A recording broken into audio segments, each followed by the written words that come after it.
శ్రీ నారా చంద్రబాబు నాయుడు గారికి బాపట్ల ఎంపీగా నేను కృష్ణప్రసాద్ తెన్నేటిని థ్యాంక్స్ చెప్తూ సెలవు తీసుకుంటాను.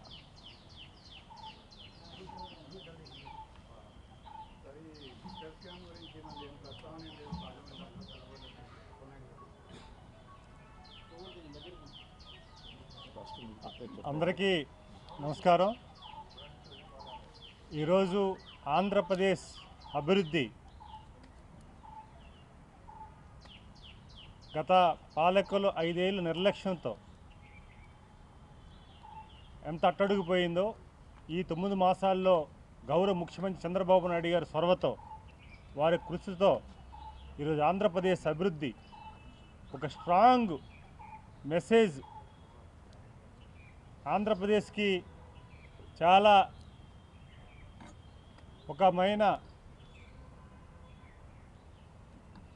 ఒక భూమ్ ఏర్పాటు అయిందంటే అభివృద్ధికి బాబు గారు పట్ల కేంద్ర ప్రభుత్వానికి, ప్రధానమంత్రి గారికి, కేంద్ర మంత్రులకి ఉన్న ప్రేమాభిమానాలతో పాటు నమ్మకం, ఆయనపై ఉన్న గౌరవం అనేది ఈ సందర్భంగా తెలియజేసుకుంటున్నాం. అది కొద్ది నెలల్లోనే ప్రభుత్వం ఏర్పాటు చేసిన తర్వాత ఇటు అమరావతి కానీ, అటు పోలవరం కానీ, స్టీల్ ప్లాంట్ కానీ, అదే సమయంలో రాష్ట్రానికి సంబంధించిన అదనపు నిధులు కానీ, టూరిజం కానీ, భోగాపురం ఎయిర్పోర్ట్ నిర్మాణం కానీ ఒక 1 by 1 ఈరోజు అద్భుతంగా ఈరోజు అభివృద్ధి జరుగుతుంది. దానికి మూల కారకులైన ఎన్డీఏ కూటమి నాయకత్వానికి హృదయపూర్వక నమస్కారాలు తెలియజేసుకుంటూ, బాబు గారిపై ఈ దేశం మొత్తం ఎంత నమ్మకం, ఎంత విశ్వాసం, ఎంత మంచి ఆలోచనతో ఉన్నారన్నది నిదర్శనం. మొన్నే మేము పార్లమెంట్లో మా ఎంపీలందరం కూడా కలిసి, ఎన్డీఏ కూటమి ఎంపీలందరూ కలిసి అందరం కూడా అరుగు కాపీ పెడితే, స్టాల్స్ పెడితే దేశ నలుమూల నుంచి వచ్చిన ఎంపీలందరూ కూడా ఇటు రాజ్యసభ కానీ, లోక్సభ కానీ ఆ కాఫీ తాగుతూ ఒక మాట చెప్తున్నాం అందరికి కూడా, చంద్రబాబు నాయుడు గారంటే ఒక బ్రాండ్. వారు ఏది చెప్పినా, ఏది అమలు చేసినా, ఏ ఇంప్లిమెంటింగ్ చేసినా అది పర్ఫెక్ట్. సో అరకు కాపీని మా ప్రాంతం కూడా తీసుకెళ్తామని వాళ్ళు చెప్పడం, వారు ఆస్వాదించడం, తాగిన తర్వాత అలాగే ప్రొడక్ట్ని తీసుకెళ్ళడం, మా ప్రాంతాన్ని కూడా మేము ఎలా తీసుకెళ్ళడం వాళ్ళు మా నిర్వాహకులను అడగడం, ఇదంతా ఎందుకు చెప్తున్నామంటే చంద్రబాబు నాయుడు గారు ఏ పని మొదలుపెట్టినా, ఏ పని చేసినా, ఏ సిరీస్ చేసినా అది 100% పర్ఫెక్ట్ అనేది ప్రజానీకం, దేశ ప్రజానీకం కూడా ఇది నమ్ముతున్నారు. ఆంధ్ర ప్రజానీకం కూడా నమ్మి ఈరోజు ప్రజాప్రభుత్వం ఏర్పాటుకి సహాయ సహకారాలు అందించారు. అయితే దురదృష్టవత్తు ఒక పార్టీ ఉంది, ఆ పార్టీ నాయకులు, అధినాయకుడు వాళ్ళ ఆలోచన తీరులు మారలే. ఇది చాలా బాధాకరం. ఎందుకంటే ప్రజాప్రభుత్వం ఏర్పాటు చేసిన తర్వాత మనం చూస్తున్నాం, గౌరవ ముఖ్యమంత్రి గారు ఈ దేశంలోనే అతి తక్కువ మందిలో సీనియర్ నాయకుడిగా దాదాపు 4 సార్లు ఆయన 4 సార్లు చీఫ్ మినిస్టర్గా ఉండి దాదాపు 45 సంవత్సరాల వాళ్ళ ప్రజా జీవితంలో ఉన్న వ్యక్తి ఈరోజు ఆంధ్ర రాష్ట్రం కోసం ఈరోజు కేంద్రానికి వచ్చినప్పుడు ప్రతిసారి ప్రధానమంత్రి గారిని, కేంద్ర మంత్రులని అందరినీ అడిగి వారు నిధుల కోసం పడుతున్న తపన మనం చూస్తున్నాం. ప్రత్యక్షంగా మేము చూస్తున్నాం, మీరు చూస్తున్నారు, ఈ రాష్ట్ర ప్రజానీకం కూడా పరోక్షంగా చూస్తున్నారు. ఈరోజు అందరూ కూడా మాట్లాడుతున్న సందర్భాలు మనం చూస్తున్నాం. అయితే వాళ్ళందరూ కూడా మద్దతు ఇవ్వాల్సిన అవసరం ఉంది. అందుకు ఈరోజు ప్రజాప్రభుత్వానికి ఎన్డీఏ కూటమి ఏదైతే ప్రజలు ఆశించారో, ఇక్కడ మోడీ గారి ప్రభుత్వం కానీ, అక్కడ చంద్రబాబు నాయుడు గారు ప్రభుత్వం కానీ 100% ప్రజలకి అందుబాటులో ఉంటారు, ప్రజలకి అన్ని రకాలుగా సేవలు అందిస్తారని వాళ్ళు ఏదైతే చెప్పారో ఆ రకంగా వెళ్తున్నారు. అందుకు దీన్ని సహకరించిన ప్రధానమంత్రి మోడీ గారికి, కేంద్ర మంత్రివర్గానికి, కేంద్ర ప్రభుత్వానికి, ఎన్డీఏ కూటమి ప్రభుత్వానికి మనస్ఫూర్తిగా మా ప్రజల తరపున, మా నాయకుడి తరపున, మా తరపున ప్రత్యేక కృతజ్ఞతలు తెలియజేసుకుంటూ థ్యాంక్ యూ ఆల్.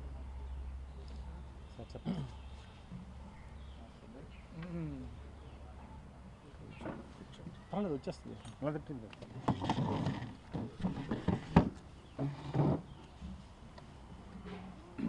అందరికీ నమస్కారం.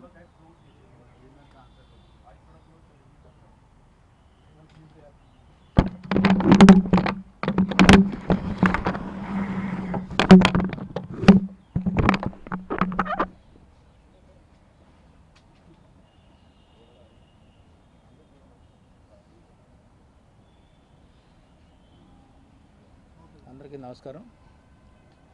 ఈరోజు రాష్ట్రంలో ఎంత అభివృద్ధి జరుగుతుంది, ఎంత సంక్షేమం జరుగుతుంది, ఈ విషయం గురించి మనం పాత్రికేయులకి ప్రజలకు తెలియజేయడానికి మేము ఇక్కడ కూర్చున్నాం. రైల్వేస్ కానీ హైవేస్ కానీ, రైల్వేస్లో రాష్ట్రంలో ఎక్కడ ఆర్ఓబీలు ఉన్నా ఆర్యూబీలు ఉన్నా వెంటనే శాంక్షన్ అయ్యి వాటికి మనం వెళ్ళేలోపు వాటికి ఎగ్జిక్యూషన్ స్టార్ట్ అవుతుంది. అలాగే హైవేస్లో చాలా కిలోమీటర్లు 6-వే 4-వే పడుతుంది. దానిలో ప్రజలు ఇబ్బంది పడుతున్న ఒక్కొక్క విలేజ్ని మధ్యగా చీల్చిపోయినప్పుడు, ఇటు విలేజ్ చీలిపోయినప్పుడు వాళ్ళకి అండర్ పాస్లు అవసరం అవుతుంది. అట్లాంటివి కూడా ఆనరబుల్ మినిస్టర్ నితిన్ గడ్కరీ గారిని రిక్వెస్ట్ చేసినప్పుడల్లా అండర్ పాస్లు శాంక్షన్ చేయడం జరుగుతుంది. అలాగే మీరు ఇప్పుడే మా కృష్ణప్రసాద్ గారు మాట్లాడుంటారు. కోస్టల్ అభివృద్ధికి కూడా కేంద్ర ప్రభుత్వం చాలా దృఢ నిశ్చయంతో పనిచేస్తూ ఉంది. బాపట్ల సూర్యలంక ఏరియాలో డెవలప్మెంట్కి ఆల్రెడీ అమౌంట్ శాంక్షన్ చేయటం, అలాట్మెంట్ ఇవ్వటం కూడా జరిగింది. సో అక్కడ పని స్టార్ట్ అవుతుంది. అలాగే రెన్యూబుల్ ఎనర్జీ, తర్వాత పవర్, దీనిలో కూడా మా ముఖ్యమంత్రి గారు దేని మీద అయితే గ్రీన్ ఎనర్జీ, గ్రీన్ హైడ్రోజన్ మీద కాన్సన్ట్రేట్ చేస్తున్నారో టువర్డ్స్ దట్ సెంట్రల్ గవర్నమెంట్లో ఉన్న స్కీమ్స్ అన్నింటినీ కూడా మేము వాళ్ళతో మాట్లాడి జాయింట్ సెక్రటరీ లెవెల్లో మా రాష్ట్రానికి రావాల్సినవన్నీ కూడా మేము తీసుకెళ్ళడానికి ప్రయత్నం చేస్తున్నాం. అలాగే కెమికల్స్ అండ్ ఫెర్టిలైజర్స్లో కూడా మనకి ఎక్కడ షార్టేజ్ లేకుండా చూడటం కోసం, తర్వాత డ్రోన్స్ వాడితే ఎంతవరకు ప్రజలకి అవేర్నెస్ క్రియేట్ చేసి డ్రోన్స్ వాడితే ప్రయోజనం ఉంటుందనే విషయాన్ని కూడా మేము అవేర్నెస్ క్రియేట్ చేయడానికి ప్రయత్నం చేస్తున్నాం.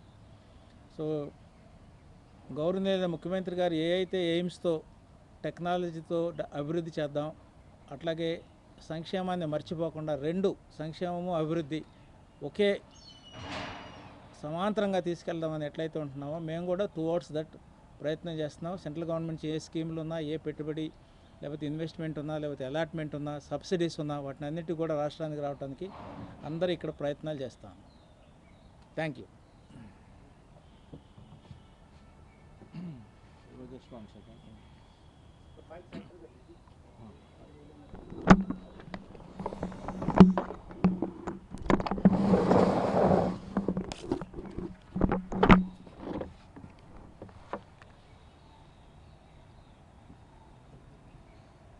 చాలా సంతోషకరమైన విషయం ఏంటంటే ఇటీవల రైల్వే బడ్జెట్ కూడా డిమాండ్ ఆఫ్ గ్రాంట్స్ కూడా డిస్కస్ చేయడం జరిగింది. ఆంధ్రప్రదేశ్ రాష్ట్రం నుంచి Telugu Desam party, Janasena party, BJP పార్టీలో ఎవరైతే ఎంపీలు ఉన్నారో అందరూ తరచుగా చాలా చురుగ్గా లోక్సభలో, రాజ్యసభలో ఈ డిస్కషన్స్లో పార్టిసిపేట్ చేశారు. రైల్వే మంత్రి గారు శ్రీ అశ్విని వైష్ణవ్ గారు చాలా సంతోషంగా వాలంటరీగా ఆంధ్రప్రదేశ్ రాష్ట్రంలో ఏవైతే రైల్వే పెండింగ్ ప్రాజెక్ట్స్ ఉన్నాయో అవన్నీ చాలా హ్యాపీగా శాంక్షన్ చేశారు. ఆర్ఓబీలు, ఆర్యూబీలు అయితే ఏదైతే ప్రజలు రైల్వే ట్రాకుల దగ్గర క్రాసింగ్స్ దగ్గర ఎక్కడైతే ఇబ్బందులు పడుతున్నారో ఎన్నో సంవత్సరాల నుంచి ఎవరూ పట్టించుకోలేదు. గత 5 సంవత్సరాలు అయితే ఒక్క బ్రిడ్జ్ కూడా కట్టలేదు ఎక్కడ. కేవలం బాపట్ల పార్లమెంట్ కాన్స్టిట్యుయెన్సీలోనే ఇప్పుడు 62 ఆర్ఓబీలు, ఆర్యూబీలు శాంక్షన్ చేశారు. ఈ విధంగా మన 25 పార్లమెంట్ కాన్స్టిట్యూన్సీలు చూస్తే ఎన్నెన్నో కొన్ని వందలు చేసి ఉంటారు. సో ఒక్క స్ట్రోక్లో మన సీఎం గారు వచ్చిన తర్వాత, మంత్రి గారితో కలిసిన తర్వాత చాలా యాక్టివ్గా మొత్తం ఫైల్స్ అన్ని తెప్పించుకుని మాతోని కూడా ఎంపీస్తో సెపరేట్గా ఒకసారి కూర్చుని మంత్రివర్యులు రైల్వే ముందు ఏంటి తెలుగులో మాట్లాడతామా? తెలుగే మన తెలుగే అంత తెలుగు వాళ్ళే.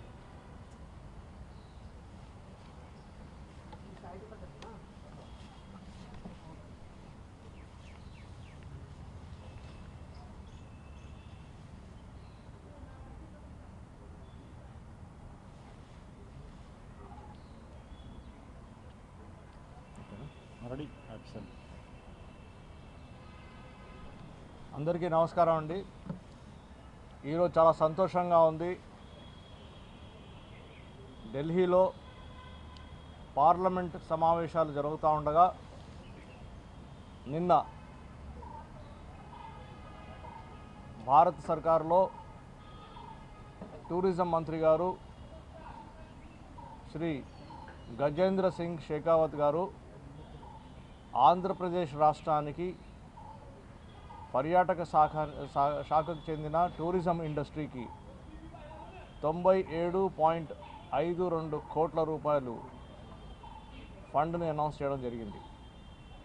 చాలా సంతోషకరమైన విషయము. దీనికి మనమందరం మన ప్రియతమ ప్రధానమంత్రి గారైన శ్రీ నరేంద్ర మోదీ గారికి, మన ముఖ్యమంత్రి గారైన శ్రీ నారా చంద్రబాబు నాయుడు గారికి, డిప్యూటీ సీఎం గారు పవన్ కళ్యాణ్ గారికి, ఆ తర్వాత టూరిజం మినిస్టర్ కందుల దుర్గేష్ గారి అందరికీ కృతజ్ఞతలు తెలుపుకోవాలి. ఈ ప్రపోజల్ని పర్స్యూ చేస్తూ మన మంత్రివర్యులు శ్రీ పెమ్మసాని చంద్రశేఖర్ గారు కూడా నాతో సహా మంత్రి గారిని కలుస్తూ ఈ ప్రపోజల్ని ముందుకు తీసుకెళ్ళడం, శాంక్షన్ చేయడం అంటూ జరిగింది. చాలా సంతోషకరమైన విషయం. మిత్రులారా, స్వదేశీ దర్శన్ 2.2 అనే కార్యక్రమం కింద గవర్నమెంట్ ఆఫ్ ఇండియా స్కీమ్లో 60 ప్రపోజల్స్ వచ్చాయి వివిధ రాష్ట్రాల నుంచి. 60 ప్రపోజల్స్ వస్తే దాంట్లోంచి కేవలం 6 ప్రపోజల్స్నే సెలెక్ట్ చేయాలి. అటువంటి 6లో మన రాష్ట్రానికి చెందిన ఈ tourism project Suryalanka, Bapatla, Chirala tourism ప్రాజెక్ట్ని సెలెక్ట్ చేయడం అనేది చాలా గమనార్హం. మనందరికీ గర్వించదగిన విషయం ఇది. మనం మళ్ళీ ఇంకోసారి సంతోషం ప్రకటిస్తూ అందరికీ కృతజ్ఞతలు తెలుపుతూ ఉంటాం. మీ అందరికీ తెలిసిన విషయమే, బాపట్ల, చీరాల ప్రాంతంలో 12 బీచ్లు ఉన్నాయి. ఈ బీచ్లని సిల్వర్ శాండ్ బీచెస్ అని డిస్క్రైబ్ చేస్తారు. మళ్ళీ అదే తరగా మళ్ళీ టూరిజం సెక్టార్లో, టూరిజం ఇండస్ట్రీలో చూస్తే వీటిల్లో కొన్ని బ్లూ బీచెస్ కూడా, బ్లూ ఫ్లాగ్ అంటారు, బ్లూ ఫ్లాగ్ బీచెస్ కూడా కొన్ని ఉన్నాయి. ఫర్ ఎగ్జాంపుల్ రామాపురం బీచ్ని బ్లూ ఫ్లాగ్ బీచ్ అని డిక్లేర్ చేశారు. ఈ 12 బీచ్లని సిల్వర్ శాండ్ బీచెస్ అని డిస్క్రైబ్ చేయడం, అదేవిధంగా గోవా బీచ్లతో కంపేర్ చేయడం అనేది టూరిజం ఇండస్ట్రీలో తరచుగా చూస్తూ ఉంటాం. మిత్రులారా, ఇప్పుడు చూస్తే మన హైదరాబాద్ నుంచి పర్యాటకులు ఎక్కువ వస్తూ ఉంటారు. ముఖ్యంగా వీకెండ్కి వస్తారు. మనం ఎప్పుడు చూసినా చీరాల, బాపట్ల బీచెస్ దగ్గరికి వెళ్తే, వీకెండ్కి వెళ్తే సుమారుగా 8,000 నుంచి 10,000 మంది కార్లలో హైదరాబాద్ నుంచి వచ్చేస్తూ ఉంటారు. హైదరాబాద్ నుంచి వస్తున్న ఈ పర్యాటకులు ఈరోజు కొంచెం ఇబ్బంది పడుతూ ఉండొచ్చు. ఎందుకంటే హైవేసు, రోడ్స్ అంతా బాగాలేదు. అయితేనేమి గోవాతోని మనం కంపేర్ చేస్తే, హైదరాబాద్ నుంచి గోవాకు పోవాలంటే, అమరావతి నుంచి గోవాకు పోవాలంటే చాలా కష్టంగా ఉంటుంది. బీచెస్ దగ్గర పోవాలంటే హైదరాబాద్ నుంచి గోవా పోవాలంటే 12 నుంచి 14 గంటలు ప్రయాణం. అదే ఈరోజు హైదరాబాద్ నుంచి చీరాల బీచెస్కి వెళ్ళాలంటే 6.5 గంటలు ప్రయాణం. అయితే ఇప్పుడు నేషనల్ హైవే 167A కూడా కడతా ఉన్నారు. 75% అయిపోయింది. ఇంకా 25% కట్టడానికి 2-3 మంత్స్ పడుతుంది. అప్పుడు ఈ 6 గంటలు కూడా 2 గంటలు తగ్గించి 4 గంటల్లో మనం బీచ్లో ఉంటాం. అయితే హైదరాబాద్కి అతి దగ్గరలో ఉన్న బీచ్లు కేవలం ఇప్పుడు మనం చూస్తూ ఉంటే చీరాల, బాపట్ల బీచ్లు. ఈ నేషనల్ హైవే 167A కట్టిన తర్వాత ఇంకా దగ్గరకు వచ్చేస్తుంది. అదేవిధంగా మళ్ళీ అమరావతి మహానగరం మనం చూస్తూ ఉంటే, అమరావతి మహానగరానికి భారత సర్కారు చాలా పెద్ద ఎత్తున నిధులు ఇవ్వడము, మన ముఖ్యమంత్రి గారు శ్రీ నారా చంద్రబాబు నాయుడు ప్రత్యేకించి ఎంత త్వరగా ఆ మహానగరాన్ని కట్టాలని ప్రయత్నం చేస్తున్నారు. మనం అందరం చూస్తూనే ఉన్నాం. ఎప్పుడైతే ఈ మహానగరం నిర్మాణం జరుగుతుందో అక్కడ మనమందరం ఆఫీసులు కానీ, ఇల్లులు కానీ అక్కడ ఉంటాము. మనం కూడా వీకెండ్ కానీ, విదేశం నుంచి వచ్చిన వేరే వాళ్ళు కానీ ఐటీ వర్కర్స్ కానీ ఎవరైనా సరే ఆఫీసులో పనిచేసే వాళ్ళు కానీ ఎవరికైనా సరే ఎక్కడైనా లీజర్ ఇండస్ట్రీ ఎక్కడైనా హాలిడేకి పోవాలంటే అతి దగ్గరలో ఉన్నది కేవలం మళ్ళీ ఈ బీచ్లే. ఇటువంటి లీజర్ ఇండస్ట్రీ అంత దగ్గరలో మళ్ళీ అమరావతికి ఎక్కడా లేదు. సో అన్ని రకాలుగా చూస్తూ ఉంటే హైదరాబాద్ కానివ్వండి, ఇటు అమరావతి కానివ్వండి, భారతదేశంలో వివిధ ప్రాంతాల నుంచి ఇప్పుడు బాపట్ల, చీరాల టూరిజం ఇండస్ట్రీలో ఉన్న బీచ్ రిసార్ట్స్కి బీచ్ ఎక్స్పీరియన్స్ కోసము, బీచ్ని చూడడానికి, సముద్ర అలల్లో ఆడుకోవడానికి పిల్లలతో సహా అన్ని ఫ్యామిలీస్ కుటుంబాలు రాబోతున్నాయని మనకు క్లియర్గా కనిపిస్తూ ఉంది కళ్ళ ముందు. అయితే ఇప్పుడు వచ్చే ఈ అమౌంట్తోని మనం ఏంటంటే మనకి చక్కటి ఎక్స్పీరియన్స్ ఒకటి కలిగిస్తాం. ముఖ్యంగా బేసిక్ కామన్ ఇన్ఫ్రాస్ట్రక్చర్ మీద ఈ అమౌంట్ స్పెండ్ చేయడము. బేసిక్ అండ్ కామన్ ఇన్ఫ్రాస్ట్రక్చర్ అంటే మంచి మంచి రోడ్స్ వేసి 12 బీచ్లు ఉన్నాయి, 12 బీచ్లకి యాక్సెసిబిలిటీ క్లియర్గా రావడం అనేది ఒకటి. ఈ 12 బీచ్ల దగ్గర ఇప్పుడున్న రిసార్ట్స్ కేవలం ఒక 30 రిసార్ట్స్ ఉన్నాయి, 1200 రూమ్స్ ఉన్నాయి. ఇప్పుడు ప్రభుత్వం ఏర్పాటు చేసిన ఈ కామన్ ఇన్ఫ్రాస్ట్రక్చర్తోని ఈ నంబర్ ఆఫ్ రిసార్ట్స్ ఒక 1200 రిసార్ట్స్కి పెరిగి రూమ్స్ కూడా 12,000 రూమ్స్ పెంచాలని మన ఉద్దేశం. అంత కెపాసిటీ మనం పెంచితే నార్మల్ వర్కింగ్ డేసు ఆ తర్వాత వీకెండ్ డేస్ కూడా పెద్ద ఎత్తున పర్యాటకులు రావడము, ఎక్స్పీరియన్స్ మంచిగా ఎంజాయ్ చేయడము, దీనివల్ల మన వాళ్ళకి ఇన్వెస్ట్మెంట్ రావడము ప్లస్ మన యువకులకి ఎంప్లాయ్మెంట్ రావడం అనేది కూడా మనం త్వరగా చూడబోతున్నాం. అదేవిధంగా చూస్తూ ఉంటే ఈ ఎంప్లాయ్మెంట్ రావాలి అంటే 1200 రూమ్లు, 12,000 రూమ్లతోని మనం టూరిజం ఇండస్ట్రీని ఇక్కడ డెవలప్ చేయాలి అంటే ఒక్కొక్క రూమ్కి సుమారుగా మనం 3-4 మంది ఎంప్లాయ్మెంట్ చూసుకున్న సుమారు 1,00,000 మందికి ఇక్కడ ఎంప్లాయ్మెంట్ రాబోతూ ఉంది.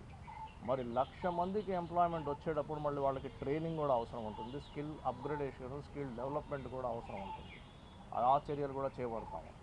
ఆ చర్యలు కూడా చేస్తామంటే ఎంప్లాయ్మెంట్ పెరగడము, direct investment, indirect investment, direct employment, indirect employment అని రెండోది మనము త్వరలో చూడబోతున్నాం. ఈ విధంగా చూస్తూ ఉంటే మనకి కామన్ ఇన్ఫ్రాస్ట్రక్చర్లో మళ్ళీ వాటర్ స్పోర్ట్స్, స్నో వరల్డ్, మళ్ళీ క్రూజింగ్ కోసం డెక్, అటువంటిది ఎవరైతే ఇండివిజువల్ రిసార్ట్స్ కట్టలేరో అది ప్రభుత్వం కూడా ఏర్పాటు చేసే అవకాశాలు కనిపిస్తూ ఉన్నాయి. ముఖ్యమంత్రి గారు ఎప్పుడు చెప్తూ ఉంటారు, government has no business to be in business. Government ఏం చేస్తుందంటే బిజినెస్ చేయడానికి, ప్రైవేట్ సెక్టర్కి ఎంకరేజ్ చేయడానికి common infrastructure, policy framework, institutional framework, common infrastructure ఇవన్నీ ఏర్పాటు చేస్తారు. ఇప్పుడు ఆ రోజులు వచ్చాయి. టూరిజం ఇండస్ట్రీలో మనం చూస్తూనే ఉన్నాం. ఇంతకుముందు కూడా 2 సెక్టార్లు, ఈస్ట్ గోదావరిలో ఒకటి, తూర్పు గోదావరి జిల్లాలో ఒక సెక్టరు, ఇంకోటి టెంపుల్ టూరిజం మీద 2 ఆల్రెడీ శాంక్షన్ అయి ఉన్నాయి. ఇది 3వది. ఈ విధంగా చూస్తూ ఉంటే ఆంధ్రప్రదేశ్ రాష్ట్రంలో పెద్ద ఎత్తున టూరిజం ఇండస్ట్రీ అనేది పెరగబోతూ ఉంది, ఎంప్లాయ్మెంట్ రాబోతూ ఉంది. దీంతో మన 100 కోట్లు మనం ఖర్చు పెడితే 1000 కోట్ల ప్రైవేట్ సెక్టర్ ఇన్వెస్ట్మెంట్ వచ్చేలాగా మనం చేస్తాము. ఇప్పుడు లేని ఎంప్లాయ్మెంట్కి అక్కడేమీ ఎక్కువ ఎంప్లాయ్మెంట్ లేదు, 1,00,000 మందికి ఎంప్లాయ్మెంట్ వచ్చేలాగా మనం ఒక కంజీనియల్ అట్మాస్ఫియర్ తయారు చేయబోతున్నాం. చాలా చాలా సంతోషంగా ఉంది. మళ్ళీ ఈ విషయం పంచుకోవాలంటే సో దీని వెనకాల కృషి చేసిన ఎవరైతే మన అధికారులు ఉన్నారో, డిపిఆర్ తయారు చేసిన అధికారులు, కన్సల్టెంట్స్, ఎవరైతే గవర్నమెంట్ ఆఫ్ ఇండియాకి కరెక్ట్గా ఎక్స్ప్లెయిన్ చేసి ఈ ప్రాజెక్ట్ని అయ్యేటట్టు చేశారో, అన్నిటికంటే ముఖ్యం మన ముఖ్యమంత్రివర్యులు శ్రీ అశ్విని వైష్ణవ్ గారు మీటింగ్ పెట్టి అందరి దగ్గర లిస్టులు తీసుకుని చాలా పెద్ద ఎత్తున ఆర్యూబీలు శాంక్షన్ చేయడం చాలా సంతోషంగా ఉంది. అదేవిధంగా చూస్తే నార్మల్గా గ్రీన్ఫీల్డ్ నేషనల్ హైవేస్ శాంక్షన్ చేయరు. నితిన్ గడ్కరీ గారి దగ్గర మన ముఖ్యమంత్రి గారు ఇప్పటి వరకు ఆల్రెడీ 4 సార్లు మీటింగ్ జరగడం జరిగింది. అమరావతి చుట్టూరు ఔటర్ రింగ్ రోడ్ కానివ్వండి, హైదరాబాద్ నుంచి అమరావతికి ఎక్స్ప్రెస్ వే కానివ్వండి, బెంగళూరు నుంచి అమరావతికి మళ్ళీ పెద్ద రోడ్డు కానివ్వండి, హైవే కానివ్వండి, ముఖ్యంగా అమరావతి చుట్టూరు ఉన్న ఔటర్ రింగ్ రోడ్డు మీద అయితే డిస్కషన్స్ చాలా ఇంట్రెస్టింగ్గా జరుగుతూ ఉంటాయి. ఏమాత్రం మన ముఖ్యమంత్రి గారు ఎక్కడా కాంప్రమైజ్ అవ్వకుండా తెలుగు ప్రజలకి అతి పెద్ద నేషనల్ హైవే రావాలి, 140 మీటర్స్ కంటే తక్కువ ఉండకూడదు అని చాలా దాన్ని ఎట్లా టెక్నికల్గా ఎలాగా చేయాలి అనేది ఎక్కడెక్కడైతే కొన్ని మన పక్కన కృష్ణా నదినే ఉంది, ఆ తర్వాత చిన్న చిన్న కొండలు ఉంటాయి, ఎట్లా అవన్నీ ఓవర్కమ్ చేసుకుంటూ చేయాలని చాలా కష్టపడుతూ ఉన్నారు. చాలా డిస్కషన్స్ జరుగుతూ ఉన్నాయి, అన్నీ ఫలిస్తూ ఉన్నాయి. ఒక్కొక్కటి ఫలితాలు వస్తూ ఉంటే చూస్తూ ఉంటే మాకు చాలా సంతోషంగా ఉంది. ఇది ఒక బ్రహ్మాండమైన మాకు ఎక్స్పీరియన్స్ ఎంపీలందరికీ ముఖ్యమంత్రి గారితో పెద్ద మంత్రులతో కూర్చుని డిస్కషన్ చేయడము, ఏది కాదో ఏది ఇంపాసిబుల్ అనుకున్నామో ముందు అది మెల్లిమెల్లిగా ఒక్కొక్కటి పాసిబుల్ అయ్యి మనకి శాంక్షన్ అయ్యి వస్తూ ఉంటే చాలా సంతోషంగా అనిపిస్తూ ఉంది. ఇదే విధంగా చూస్తే వాటర్ వేస్ గురించి కూడా ముఖ్యమంత్రి గారు ఆలోచన చేస్తున్నారు. అది కూడా త్వరలో మనం చూడబోతున్నాము. ఇన్లాండ్ వాటర్ వే ట్రాన్స్పోర్ట్ కూడా ఒకరోజు అది పాసిబిలిటీ అయ్యి మనకి ముందుకు వచ్చే అవకాశాలు కనిపిస్తూ ఉన్నాయి. అదేవిధంగా చూస్తే నరేగా కార్యక్రమం కానివ్వండి, ఇప్పుడే పెద్దలు దగ్గుమల్లి ప్రసాదరావు గారు చెప్పారు, సంక్షేమ కార్యక్రమాలు కూడా ఎక్కడ వెనకకు పోకుండా స్కిల్ డెవలప్మెంట్ కానివ్వండి, నరేగా కానివ్వండి, ఎంఎస్ఎంఈ కార్యక్రమం కానివ్వండి, ప్రధానమంత్రి సూర్యఘర్ కార్యక్రమం ఇప్పుడు ఏదైతే చూసామో కొత్తగా వచ్చిన ఆంధ్రప్రదేశ్ రాష్ట్రంలో పాలసీ ఎక్కడా లేదు భారతదేశంలో. ఎస్సీ కుటుంబాలకి గృహాల మీద 100% శాచ్యురేషన్ వచ్చేటట్టు టోటల్ ఫండ్స్ ఇస్తూ, సబ్సిడీ ఇస్తూ, అటు సెంట్రల్ గవర్నమెంట్ ఫండ్సే కాకుండా స్టేట్ గవర్నమెంట్ కూడా ఫండ్స్ ఇస్తూ 2 కిలోవాట్ సోలార్ ప్యానల్స్ పెట్టి ఏర్పాటు ఏదైతే మన ఆంధ్రప్రదేశ్ రాష్ట్రం చేస్తూ ఉందో చాలా గమనార్హం. ఇటువంటి పాలసీ అసలు ఎక్కడ మొత్తం భారతదేశంలో ఎక్కడ లేదు. ఆంధ్రప్రదేశ్ రాష్ట్ర ప్రభుత్వంలో కలిసి ఒక ఎంపీగా మేము పనిచేయడానికి ఇది నిజంగా చాలా సంతోషంగా ఉంది. ఇది ఒక పెద్ద అదృష్టం అని మేమందరం భావిస్తున్నాం. నమస్కారం.